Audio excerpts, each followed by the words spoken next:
إن الحمد لله نحمده ونستعينه ونستغفره ونعوذ بالله من شرور أنفسنا ومن سيئات أعمالنا من يهده الله فلا مضل له ومن يضلله فلا هادي له وأشهد أن لا إله إلا الله وحده لا شريك له وأشهد أن محمدًا عبده ورسوله يا أيها الذين آمنوا اتقوا الله حق تقاته ولا تموتن إلا وأنتم مسلمون يا أيها الناس اتقوا ربكم الذي خلقكم من نفس واحدة وخلق منها زوجها وبث منهما رجالا كثيرا ونساء واتقوا الله الذي تساءلون به والأرحام إن الله كان عليكم رقيبا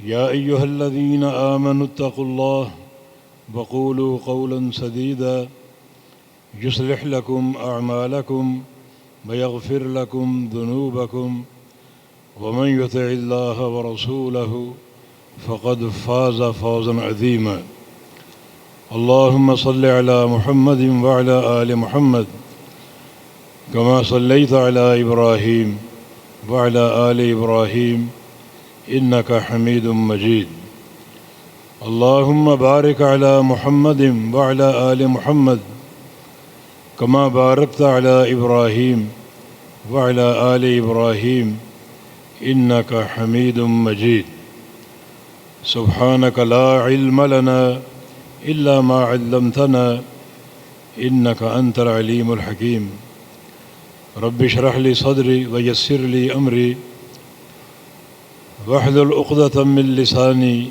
يفقه قولي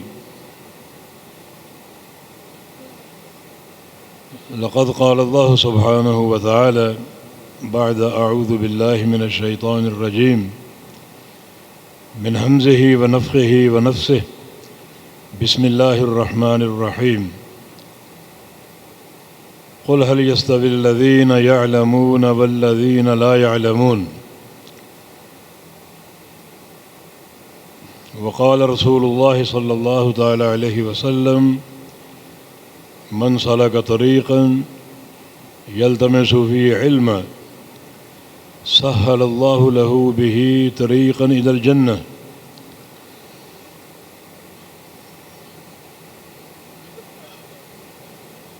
معزز علماء کرام، اساتذہ کرام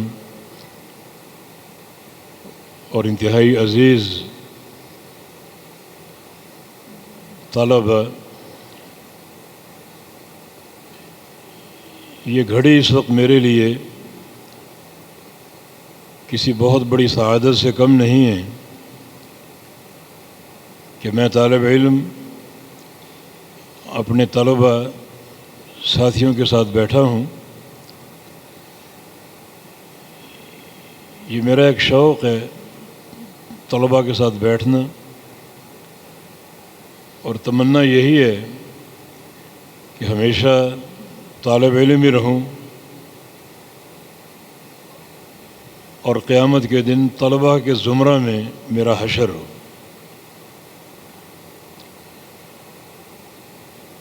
رسول کریم صلی اللہ علیہ وسلم نے ایک جملہ استعمال کیا تھا صفوان ابن عسال کے سامنے، جب وہ آئے تھے اور کہا تھا کہ جئتک اطلب العلم، کہ میں آپ کے پاس طلب علم کے لیے آیا ہوں۔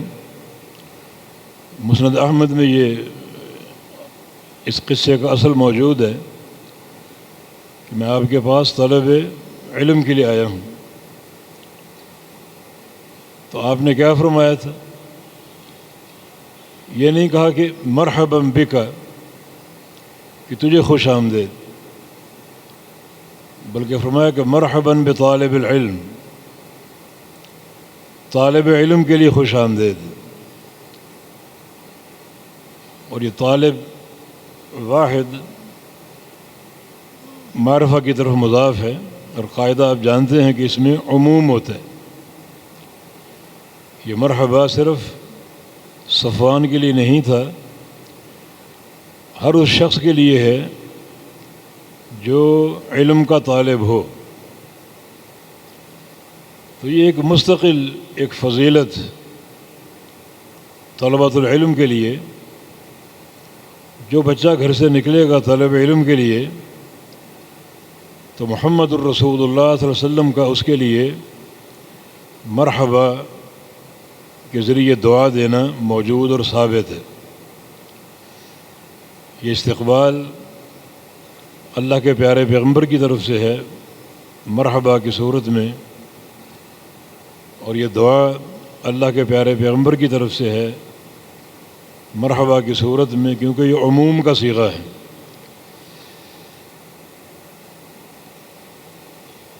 اور اس موقع پر یہ بھی فرمایا تھا کہ ان الملائکۃ لتحف طالب العلم، کہ فرشتے جو ہیں وہ طالب علموں پر اپنے پروں کا سایہ کر کے ان کو گھیر لیتے ہیں، اپنے گھیرے میں لے لیتے ہیں۔ کتنے فرشتے؟ آگے سن لیجئے،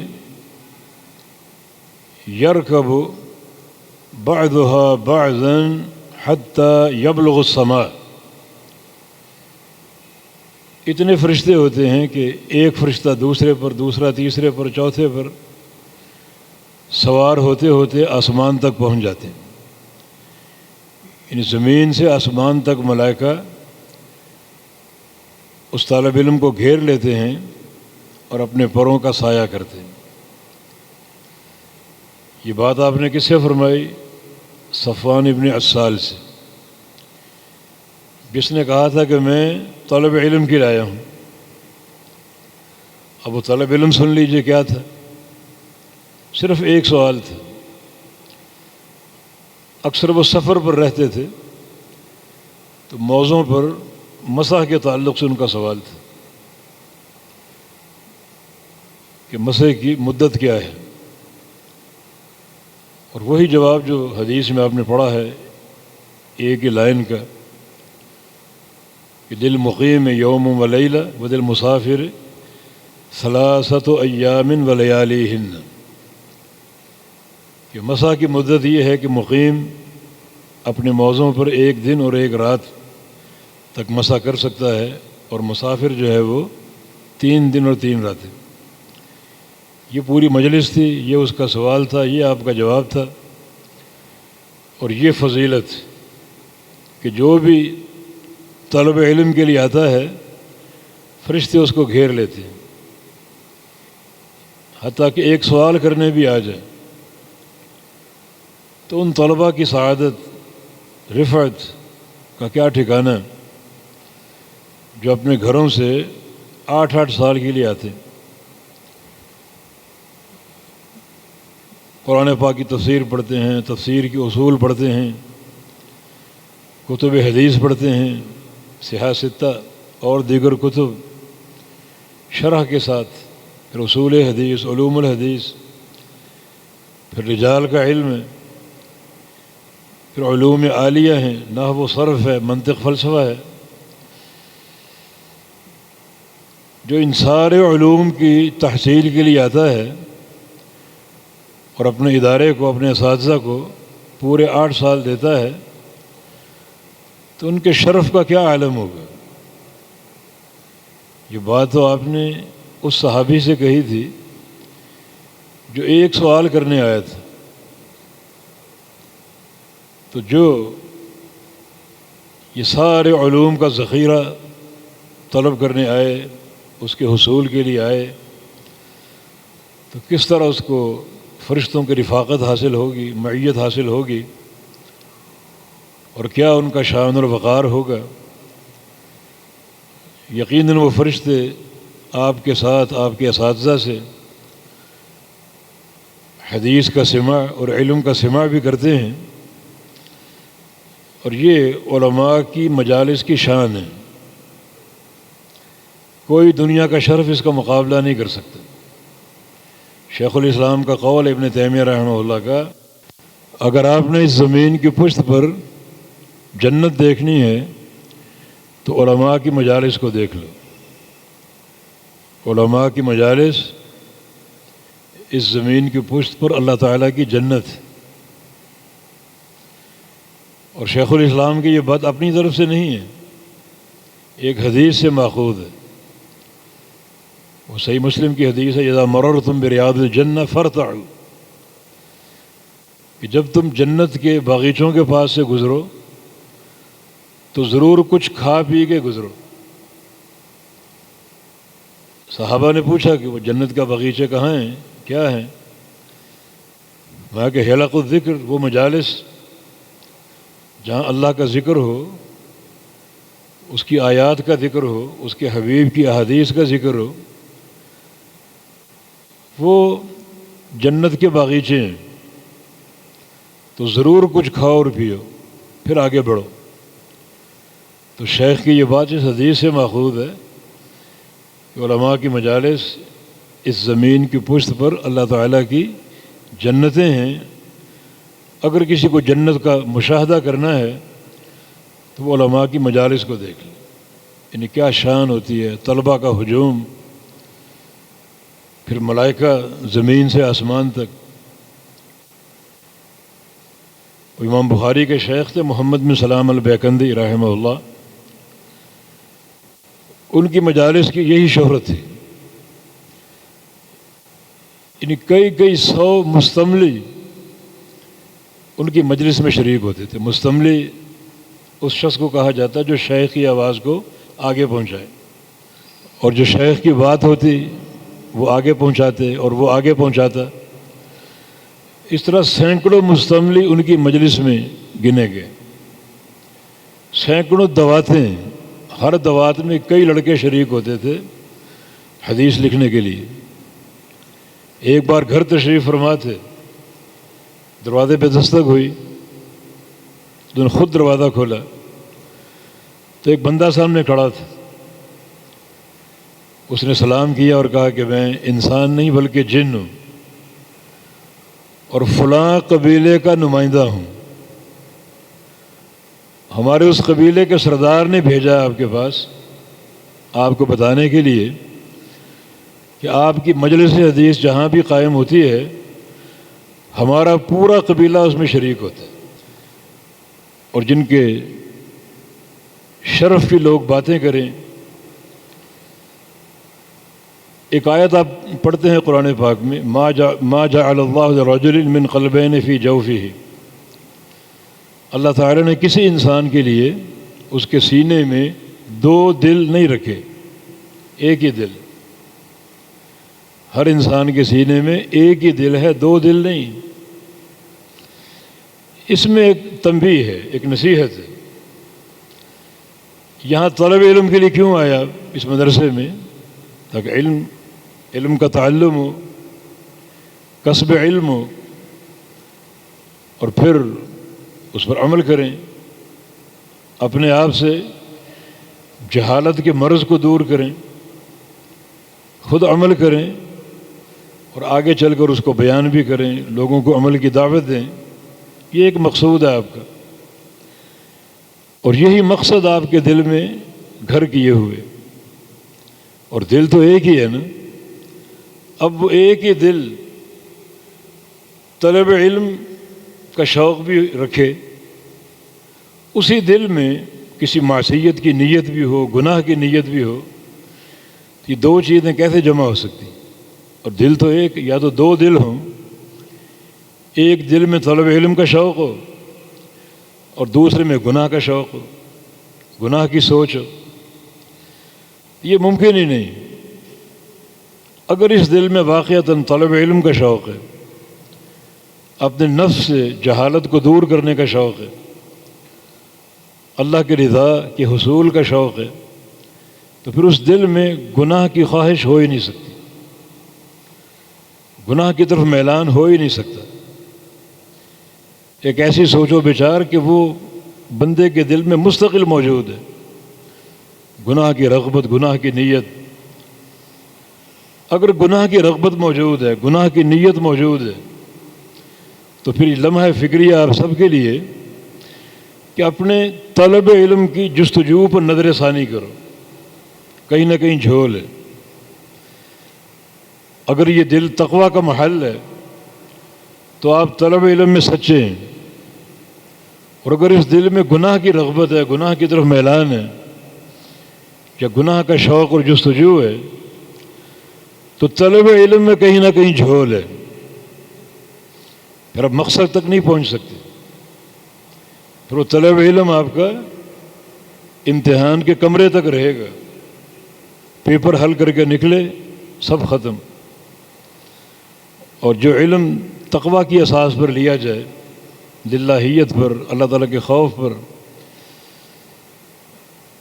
اور اپنے کردار کی پاکیزگی پر، وہ علم زندگی بھر آپ کے ساتھ رہتا ہے، زندگی بھر۔ علامہ ابن حزم رحمہ اللہ نے کیا کہا تھا؟ کچھ اشعار تھے، دراصل ان کے حاسد بہت تھے۔ ایک بار وہ سفر پہ تھے، بڑے مالدار تھے، وہ ہر کتاب ان کے مکتبے میں موجود تھی۔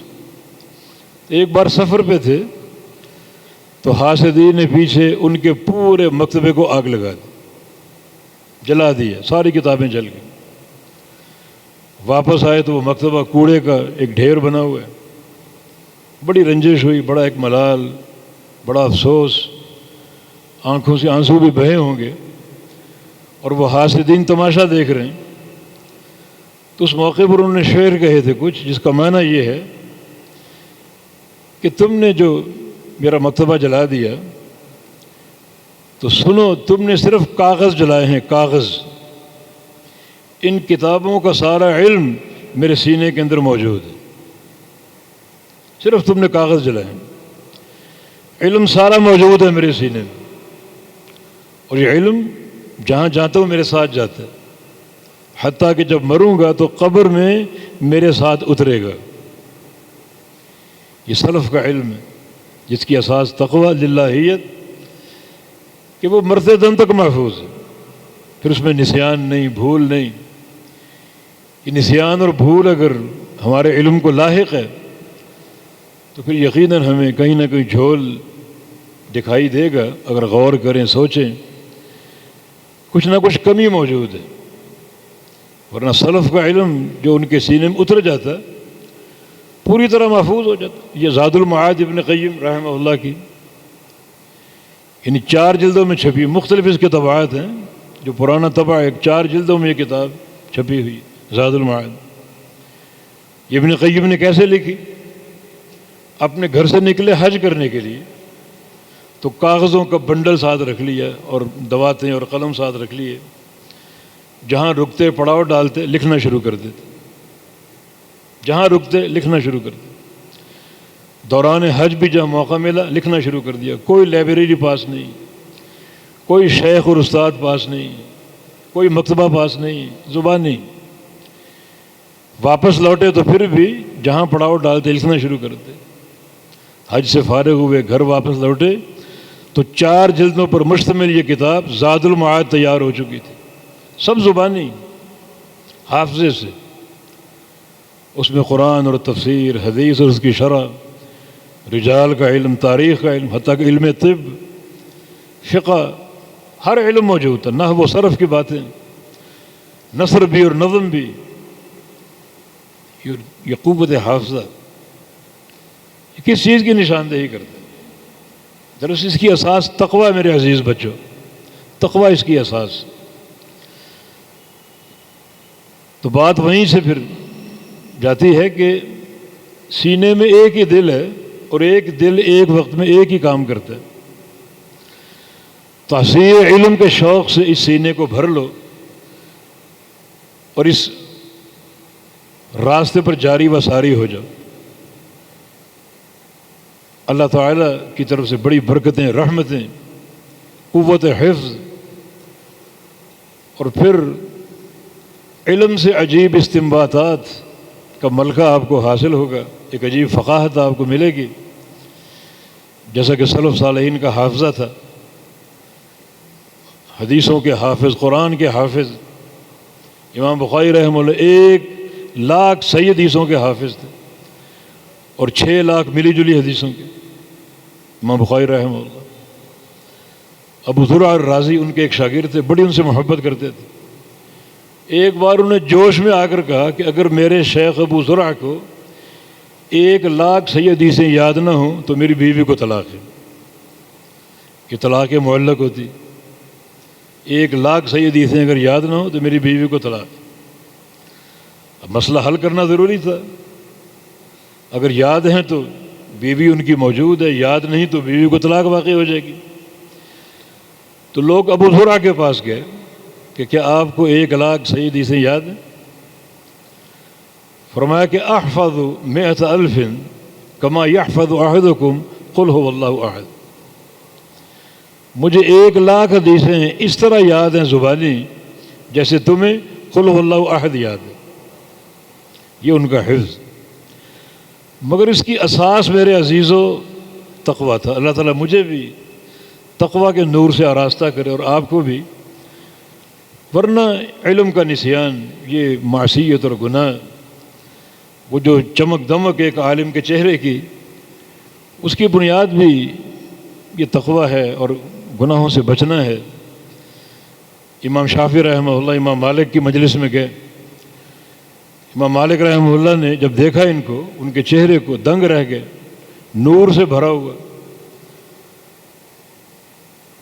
اس وقت انہوں نے فرمایا تھا کہ ارا فی وجہ کا نورا فلا تطفئ بالمعصیہ، کیا محمد بن ادریس، یہ ان کا نام تھا، میں تیرے چہرے پر ایک نور دیکھ رہا ہوں، اس نور کو گناہوں کا ارتکاب کر کے بجھا نہ دینا۔ یہ نور قائم رہے گا اگر تم تقویٰ پر قائم رہو اور اپنے اس ہدف اور مقصد پر قائم رہو، طالب علم ہے اور اس پر عمل کرنا، یہ نور قائم رہے گا بلکہ بڑھتا جائے گا۔ یہ علماء کا نور۔ میں نے دوران طالب علمی 1 مہینہ رمضان کا یہاں گزارا اور محدث العصر حافظ محمد گوندلوی رحمہ اللہ سے استدعا کی کہ مجھے کچھ پڑھائیں۔ کتاب طے ہوئی یہ علوم الحدیث ابن صلاح کی۔ تو ان دنوں یہ نوشہرہ روڈ پہ ہمارا گھر تھا، ہماری رشتہ دار تھے، وہیں رہتا تھا۔ مسلم مسجد میں عصر کی نماز پڑھایا کرتے تھے، عصر کے بعد انہوں نے ٹائم دیا، ان سے پڑھتا تھا، اور فجر کا درس وہ قبرستان کے پاس ایک مسجد تھی وہاں دیا کرتے تھے۔ اور یہ میرا مشاہدہ ہے کہ ہر روز ان کے چہرے کا نور بڑا ہوا نظر آتا تھا۔ ہر روز درس دیا کرتے تھے اور درس کے دوران میں دیکھتا ان کے چہرے کا تغیر اور نور بڑھ جانا، نور بڑھتا جا رہا ہے، یعنی درس کے دوران۔ یہ میرا مشاہدہ ہے۔ اور واقعتاً جو علماء ربانیین ہوتے ہیں اور جن کا علم کے ساتھ سچا ایک تعلق ہوتا ہے، تو ان کے چہرے پر ایک نظرت، رونق اور سرور ہوتا ہے۔ نظر اللہ امرا سمع منی حدیثا فحفظہ ووعاہ ثم اداہ کما سمعہ۔ جس شخص کا حدیث کے ساتھ 4 طرح کا تعلق جڑ جائے، سماع حدیث، حفظ حدیث اور وعی یعنی فہم حدیث اور ادائے حدیث، اللہ اس کے چہرے کو تر و تازہ کر دے گا، تر و تازگی۔ لیکن میرے عزیزو، اگر معصیت ساتھ شامل ہو جائے تو یہ نور بجھ جاتا ہے۔ امام مالک نے فرمایا کہ تیرے چہرے پر نور دیکھ رہا ہوں، فلا تطفئہ بالمعصیہ، اسے گناہ کر کے بجھا نہ دینا، بلکہ ایک سچے طالب علم کے روپ میں اس علم سے منسلک رہنا، تاکہ یہ نور قائم رہے جو تمہارے لیے شرف کا باعث ہے دنیا میں بھی اور قیامت کے دن بھی۔ اللہ تعالیٰ کا فرمان فبما نقضهم میثاقهم لعناهم وجعلنا قلوبهم قاسیہ یحرفون الکلم عن مواضعہ ونسوا حظا مما ذکروا بہ۔ 4 چیز، 4 عذاب ہیں جو لوگ اللہ کے میثاق کو توڑ دیتے ہیں۔ کیا میثاق ہے آپ کے پاس؟ آپ کے پاس میثاق ہے اللہ اور اس کے رسول کی اطاعت کا۔ آپ طلبۃ العلم ہیں، علم کی جستجو ہے، علم پر عمل کرنے کا شوق ہے، اپنے آپ سے جہل کو دور کرنے کا شوق ہے۔ امام شافعی کا شعر ہے من لم یذق ذل التعلم ساعۃ تجرع کأس الجہل طول حیاتہ۔ جو گھڑی 2 گھڑی بھی طلب علم کا وقت نہ نکالے، وہ پوری زندگی جہالت کے جام انڈیلتا رہتا ہے اپنے منہ میں، جہالت کے جام۔ تو آپ تو الحمدللہ وقف کر دیے گئے طلب علم کے لیے. آپ کے والدین نے آپ کو بھیجا، اس مدرسے کی زینت بنایا، اساتذہ وافر آپ کے پاس موجود ہیں، انتظامیہ آپ کے لیے مشفق اور مہربان ہے، سارے مواقع آپ کو میسر ہیں. تو پھر ان سے فائدہ اٹھانا چاہیے اور اپنا ایک ایک لمحہ اس علم کو دینا چاہیے، علم کی قدر کرنی چاہیے اور اس کے حصول کے لیے کمر بستہ ہونا چاہیے. یہی ایک آپ کا ہدف اور کوئی ہدف نہیں. حافظ عبدالمنان وزیر آبادی نابینا تھے، حافظ محمد گوندلوی رحمہ اللہ کے شیخ تھے، اور یہ ان کو شرف حاصل ہے کہ پاک و ہند کے سارے علماء کی سند اللہ کے پیغمبر تک نہیں پہنچتی جب تک محمد گوندلوی اور عبدالمنان وزیر آبادی کا نام نہ ہو. دلی جب گئے وہ حدیث کے طلب کے شوق میں تو بڑے ان کے واقعات ہیں، بڑی محنت کی، بڑی جستجو کی. ابتدا میں داخلہ نہیں ملا، کہا کہ جو گھر ہیں جو کھانا کھلاتے ہیں طلبہ کو پورے ہو چکے ہیں.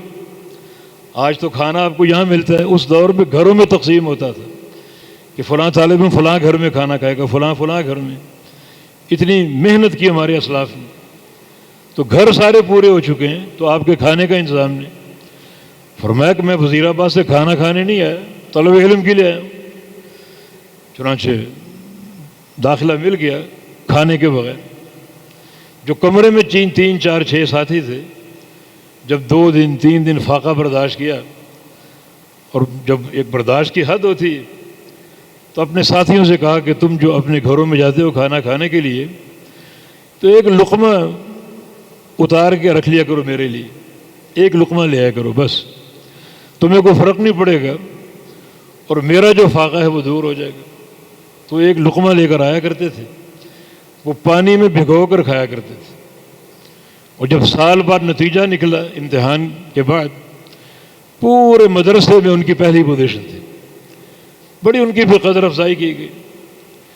میاں صاحب مرحوم میاں نذیر حسین محدث دہلوی رحمہ اللہ، چونکہ ان کے شاگرد تھے اور استاد شاگرد سے لاڈ کیا ہی کرتا ہے، انہوں نے فرمایا کہ اس اندھے نے، اللہ اکبر، اس اندھے نے پنجاب کو حدیث سے بھر دیا. اس اندھے نے پنجاب کو حدیث سے بھر دیا. غور کیجئے، یہ ہمارے اسلاف ان کتنا پرخلوص تعلق تھا جو تقوی کی اساس پر تھا. اور اگر تقوی نہ ہو تو فَبِمَا نَقْضِهِمْ مِيثَاقَهُمْ لَعَنَّاهُمْ، اللہ کے میثاق کو توڑو گے تو پہلی سزا اللہ تم پر لعنتیں برسائے گی. اللہ کا میثاق کیا ہے؟ اس اطاعت کے راستے پر کمر بستہ رہو، مستعد رہو، اس راستے سے باہر نہیں نکلنا، نافرمانی نہیں کرنی، گناہ نہیں کرنے. اور اس میثاق کو توڑ دیا تو پہلی سزا لعناہم، لعنتیں برسائیں گے تم پر. اور جو انسان عند اللہ ملعون ہو تو وہ ختم ہے، وہ اس کے لیے کوئی خیر و سعادت کا راستہ باقی نہیں بچتا. لعنت کا معنی آپ جانتے ہیں، الطرد من الرحمہ، رحمت سے دھتکار دیا جانا. رحمت سے جب ایک بندہ رحمت سے دھتکار دیا گیا، اللہ تعالیٰ کی رحمت، اس کے پلے کیا باقی بچا؟ رحمت کے ہم قدم قدم پر محتاج ہیں. اللہ کے حبیب کی دعا ہے، لا تکلنی الی نفسی طرفۃ عین، رحمتک ارجو، یا اللہ تیری رحمت کا امیدوار ہوں، مجھے اپنی رحمت سے کاٹ کر ایک لمحے کے لیے بھی میرے سپرد نہ کر دینا. اپنی رحمت سے دور کر کے مجھے میرے سپرد کر دے، ایک لمحے کے لیے ایسا نہ ہو. زندگی میں رحمت کی ضرورت، مرنے کے بعد رحمت کی ضرورت. اللہ کے پیارے پیغمبر کے سامنے جنازہ پڑا ہوتا تو جنازے کی دعاؤں میں سے کیا ایک دعا کرتے تھے؟ احتاج الی رحمتک وانت غنی عن عذابہ. یہ میت جو سامنے پڑی ہے اس وقت یہ تیری رحمت کے سہارے کی محتاج ہے، اور تو اس کو عذاب دے کر کیا کرے گا؟ اپنی رحمت سے ڈھانپ لے اسے. قیامت کے دن بھی لن يدخل احدکم عملہ الجنہ الا برحمت اللہ، کوئی شخص اپنے عمل کی بنا پر جنت میں جا نہیں سکتا جب تک اللہ تعالیٰ کی رحمت نہ ہو. صحابہ نے پوچھا ولا انت یا رسول اللہ، آپ بھی نہیں جا سکتے؟ فرمایا کہ ولا انا، میں بھی نہیں جا سکتا الا یتغمدنی اللہ برحمتہ، جب تک اللہ مجھے اپنی رحمت سے ڈھانپ نہ لے تب تک میں بھی نہیں جا سکتا۔ تو فبما نقضہم میثاقہم لعناہم، اس میثاق کو توڑو گے، نافرمانی کی راہ پر چلو گے اور گناہ کی سوچ اپنے اندر بٹھاؤ گے، اس پر عمل پیرا ہونے کی کوشش کرو گے، ہم تم پر لعنتیں برسائیں گے، رحمتیں ختم ہو جائیں گی۔ وجعلنا قلوبہم قاسیہ، دلوں کو سخت کر دیں گے، دلوں کی زمین سخت کر دیں گے۔ یہ سب سے بڑا عذاب ہے ایک طالب علم کے لیے، دلوں کی زمین کا سخت ہونا۔ دلوں کی زمین کے سخت ہونے کا معنی کیا ہے؟ کہ اس دل میں نیکی داخل نہیں ہوگی، رقت قلبی ہو، دل میں خشیت ہو، دل کی زمین نرم ہو تو وہ دل نیکی قبول کرتا ہے، اور دل کی زمین سخت ہو وہ نیکی قبول نہیں کرتا۔ ان ابعد الناس من اللہ القلب القاسی، نبی علیہ السلام کا فرمان۔ اللہ تعالیٰ سے سب سے دور وہ شخص ہے جس کا دل سخت ہو۔ پھر کیا ہوگا؟ حدیثیں پڑھیں گے، عمل کا جذبہ نہیں ہوگا، کساوت قلبی پڑھیں گے، وہ صحیح طرح بیٹھیں گے ہی نہیں، وہ ایک قوی جو حافظے میں داخل ہی نہیں ہوگی، نہ عمل کا جذبہ ہوگا، کساوت قلبی، رقت قلبی جو ہے نا وہ عمل کا باعث، وہ عمل کا باعث، اس دل میں عمل کا شوق اور جستجو ہوتی۔ تو ہم یہ سزا دیں گے، ہمارے میثاق کو توڑو گے، اللہ کی حدوں کو پامال کرو گے، گناہوں کا ارتکاب کرو گے تو یہ سزا ملے گی۔ وجعلنا قلوبہم قاسیہ یحرفون الکلم عن مواضعہ، اللہ تعالیٰ کی آیتوں میں نصوص میں تعریفیں کرو گے، خود نہیں بدلو گے، اپنی تعویلوں کے ذریعے نصوص کو بدلنے کی کوشش کرو گے۔ اور یہ منظر ان لوگوں میں زیادہ نظر آتا ہے جو اصحاب مذاہب ہیں، جن کے اندر تقلید کا رخنہ اور تقلید کا مرض ہے۔ ایسی اللہ مہر لگا دیتا ہے کہ بجائے اس کے کہ اپنے آپ کو ڈھالیں نصوص کے سانچے میں، نصوص کو ڈھالتے ہیں اپنی خواہشات کے سانچے میں، تعریفیں کرنا، لفظی تعریفیں، معنوی تعریفیں۔ اگر وہ ہم کھولنے بیٹھ جائیں تو ایک وقت درکار ہے ان ساری تعریفوں کو بیان کرنے کے لیے۔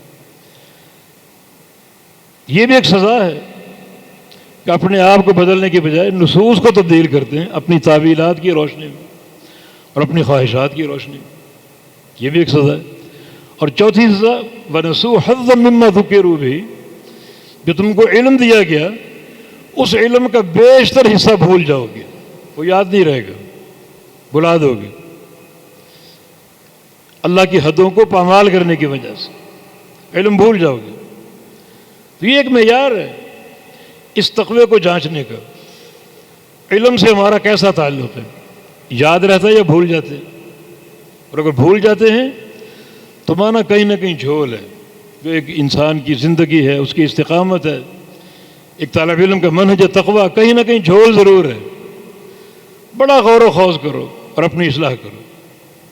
کچھ لوگ، کچھ طلبہ ضعف حافظہ کا شکار ہوتے ہیں کسی مرض کی بنا پر، لیکن اگر یہ چیز نہ ہو اور نسیان ہو تو اس کا معنی یہی ہے کہ عملی اعتبار سے، تعلق باللہ کے اعتبار سے، رقت قلبی کے اعتبار سے کہیں نہ کہیں جھول موجود ہے۔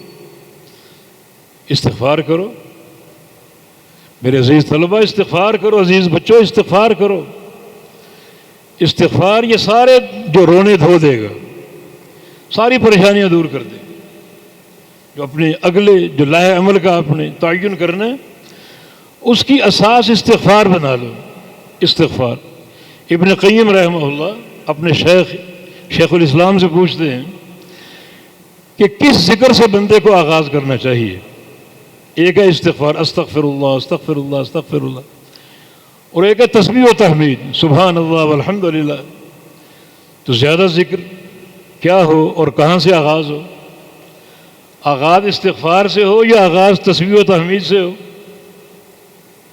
شیخ الاسلام ابن تیمیہ رحمہ اللہ، وقت کے امام اور مجدد، بڑی حکیمانہ باتیں کرتے تھے۔ فرمایا مجھے بتاؤ، تمہارے کپڑے اگر میلے ہوں، میل لگی ہو، پسینے میں غرق ہوں، تو اس پر خوشبو لگاؤ گے یا صابن لگاؤ گے؟ اس کپڑے کو کس چیز کی ضرورت ہے؟ خوشبو کی یا صابن کی؟ میل گزار سے بھرا ہوا ہے، تعفن پھوٹ رہا ہے، اس پہ خوشبو لگاؤ گے یا صابن لگا کے اس کو دھوؤ گے؟ عرض کیا کہ صابن کی ضرورت ہے، صابن سے کپڑے کو دھوئیں گے۔ فرمایا کہ یہ صابن جو ہے یہ بمنزلہ استغفار ہے۔ اگر اندر میل کچیل ہے، گناہوں کی کالک ہے، معصیت کی طرف ایک رجحان ہے، گناہوں کی طرف سوچ ہے، تو مانا اندر اس میلے کپڑے کی طرح انتہائی گندا غلیظ، تو پھر اس کو ضرورت اس وقت خوشبو کی نہیں ہے، ضرورت صابن کی ہے۔ اور استغفار بمنزلہ صابن ہے، کثرت سے استغفار کرو تاکہ یہ استغفار صابن بن کے آپ کے اندر کو اجلا کر دے اور صاف کر دے۔ جب وہ نکھر جائے گا اور پاک صاف ہو جائے گا، اب اس کو خوشبو کی حاجت، اب سبحان اللہ والحمدللہ۔ اور جو اذکار ہیں، بڑے بڑے اذکار، لا حول ولا قوت الا باللہ، عزیز بچوں یہ ذکر لا حول ولا قوت الا باللہ اپنی زندگی میں اس کو شامل کر لو، زندگی میں شامل کر لو۔ یہ پورا جو ہے نا ایک توحید، اس کی بنیاد ہے یہ ذکر، پوری توحید، اللہ پر توکل، اللہ کی ذات کے ساتھ اعتصام، اس کا سہارا، یہ لا حول ولا قوت الا باللہ میں ہے۔ کیونکہ زندگی میں دو ہی چیزیں انسان کے سامنے ہوتی ہیں، یا خیر یا شر، تیسرا کوئی راستہ نہیں۔ خیر کی طلب چاہیے اور شر سے بچاؤ چاہیے، اور لا حول ولا قوت الا باللہ میں دونوں معنی ہیں۔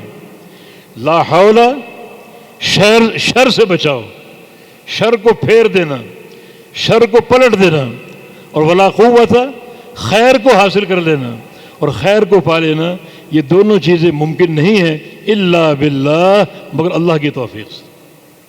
اس معنی کو حاضر کر کے یہ ذکر کرو، اس معنی کو حاضر کر کے۔ تو بات زیادہ پھیلانا نہیں چاہتا، پھیلتی جا رہی ہے۔ مقصد یہ ہے کہ آپ طلب علم کے لیے آئے، اور یہی شوق آپ کے اندر موجود ہے، یہی آپ کے والدین کی خواہش ہے، اسی چیز کی امت کو حاجت ہے۔ قحط الرجال میں امت چاہتی علماء نکلیں، فقہاء نکلیں، محدثین نکلیں، مدرسین نکلیں، اور چراغوں سے چراغ جلتے جائیں۔ یہی آپ کے ادارے کے منتظمین کی حاجت و طلب ہے، جو آپ پر خرچ کرتے ہیں، آپ پر محنت کرتے ہیں، اور یہی آپ کے اساتذہ کا شوق ہے، ہمارے طلبہ ہم سے آگے نکل جائیں۔ تو اس کو تقویٰ کی اساس پر بناؤ، بہت یہ کردار سازی اور معصیت کا یہاں کوئی گزر نہ ہو، اور کوئی عمل دخل نہ ہو، گناہ کی طرف کوئی میلان نہ ہو، کوئی رغبت اور خواہش نہ ہو، اور اس طرح ایک بالکل ایک اچھے کردار کی فضا میں تحصیل علم کا راستہ جو ہے آگے بڑھتا جائے، علماء اور فضلاء تیار ہوں، امت کی رہنمائی کا کام کریں، اور پھر ساتھ ساتھ جو ایک دعوت دین کا جذبہ اور علم کو آگے پہنچانے اور پھیلانے کا جذبہ یہ اندر موجود رہے، تو انشاءاللہ یہ راستہ وہی ہے جس پر سلف صالحین چلے، سبیل المومنین ہے، یہ شروع سے اس پر چلا ہو رہا ہے۔ اور آخر میں یہ عرض کروں گا کہ جب تک آپ موجود ہیں اپنے اس ادارے میں، اپنے اساتذہ سے بڑا مضبوط رابطہ آپ نے رکھنا ہے۔ جب فارغ التحصیل ہو جائیں تو یہ رابطہ اور بڑھ جائے، اساتذہ سے رابطہ ٹوٹ نہ جائے۔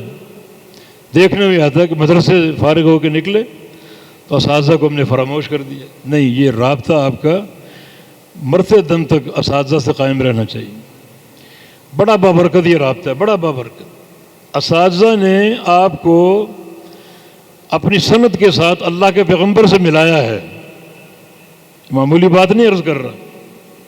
آپ کے اساتذہ نے یہ سلسلہ عالیہ، یہ روحانی سلسلہ سنت کا، اپنی سنت کے ذریعے آپ کو ایک درجہ اوپر بڑھا کے ملایا ہے محمد الرسول اللہ صلی اللہ علیہ وسلم سے۔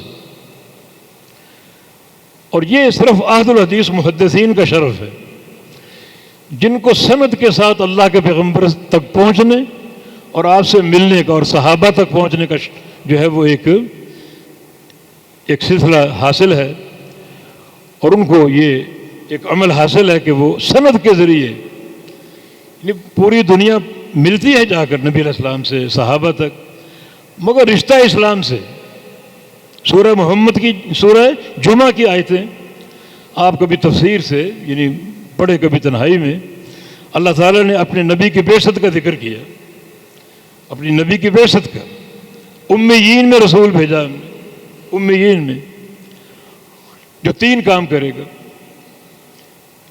آیات کی تلاوت اور کتاب و حکمت کی تعلیم اور تزکیہ نفس، یہ 3 کام کرے گا۔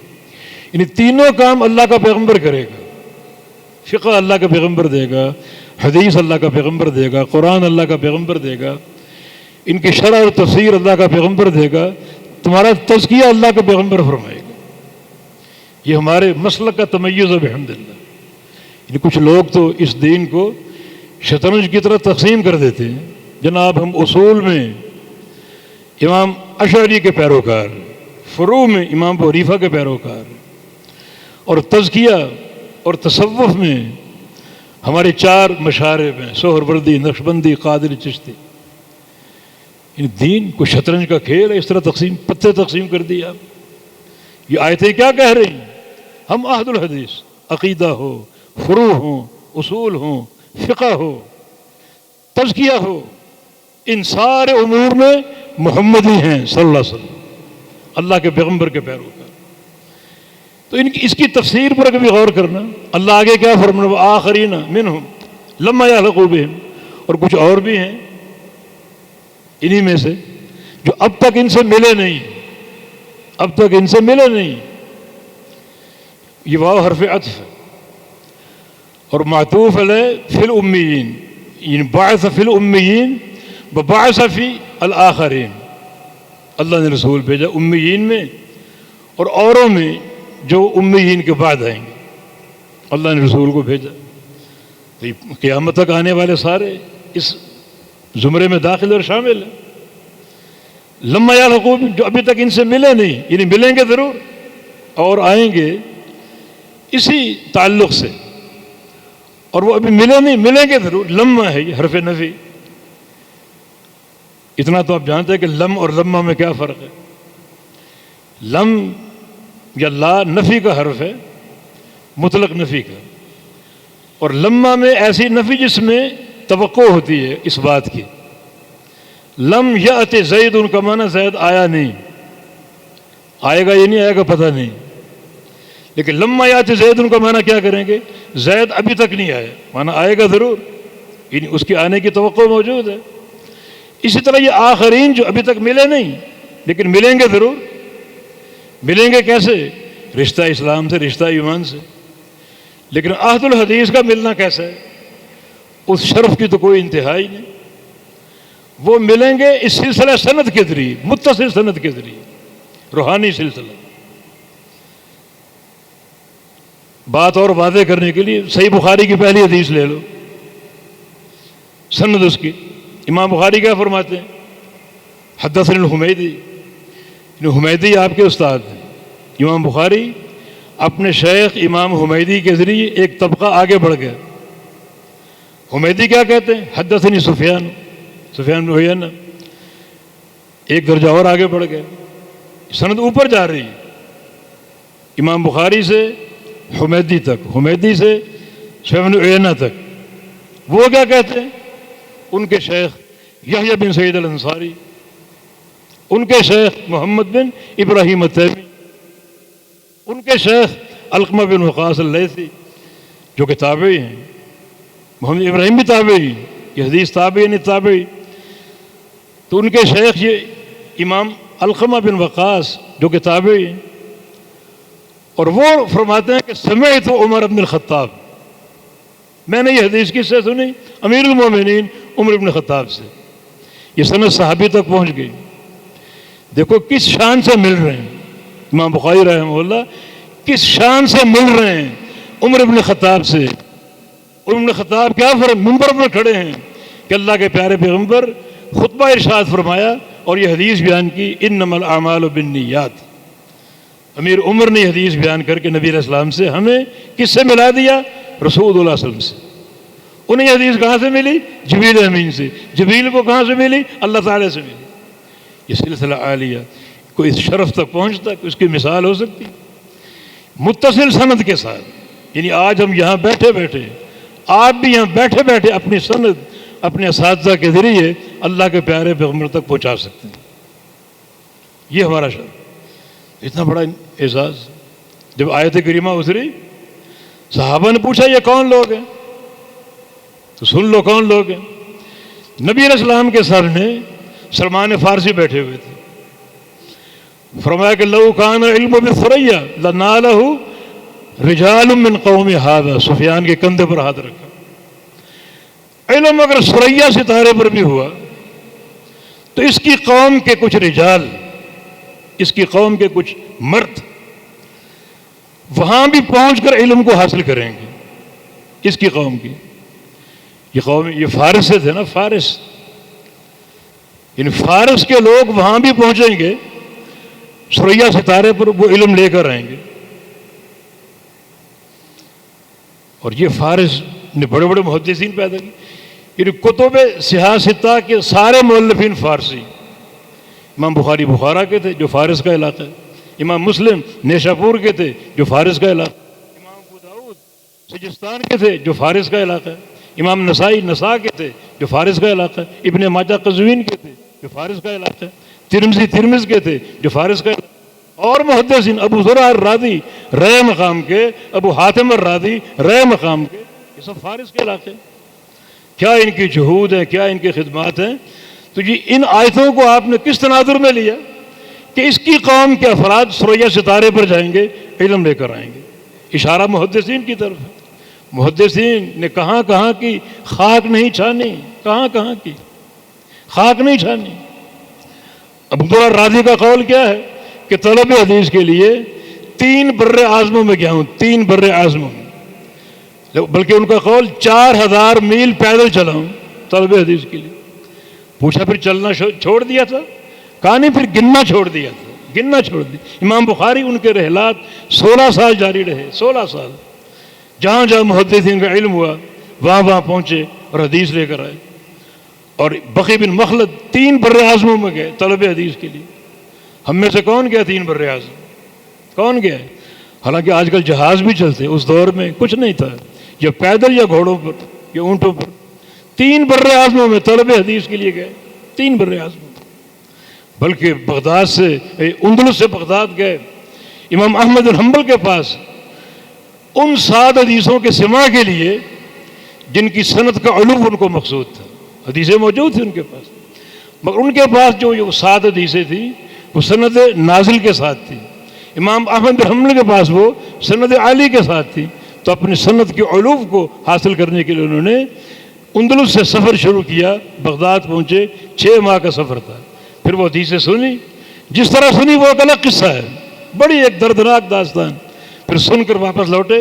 6 ماہ کا سفر، یہ بھی 1 سال کا سفر. 7 حدیثوں کے متن کے لیے نہیں، بلکہ ان 7 حدیث کی سند کے علو کے لیے. اللہ. یحییٰ بن معین بیمار تھے، مرض الموت میں تھے. اس رشتہ دار نے پوچھ لیا ما تشتہی، کیا چاہتے ہیں، کیا اس وقت چاہت ہے؟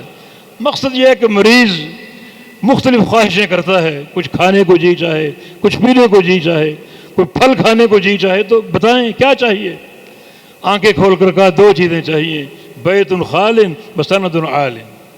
یہ خالی گھر مل جائے جہاں ڈسٹرب کرنے والا کوئی نہ ہو، تاکہ اکیلا بیٹھ کر حدیث پر غور و خوض کروں، مسائل کا استخراج کروں.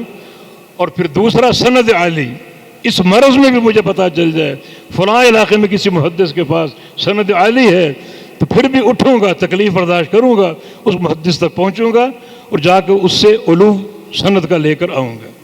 یہ جستجو اور شوق محدثین. اللہ تعالیٰ یہ ولولے ہمارے اندر پیدا کرے، حدیث کی محبت ہمارے اندر پیدا کرے. اللہ تعالیٰ اخلاص کے زیور سے ہم کو آراستہ کر دے، تقویٰ کے نور سے منور فرما دے، اور اللہ ہم کو سچا ایک مثالی طالب علم بننے کی توفیق عطا فرما دے.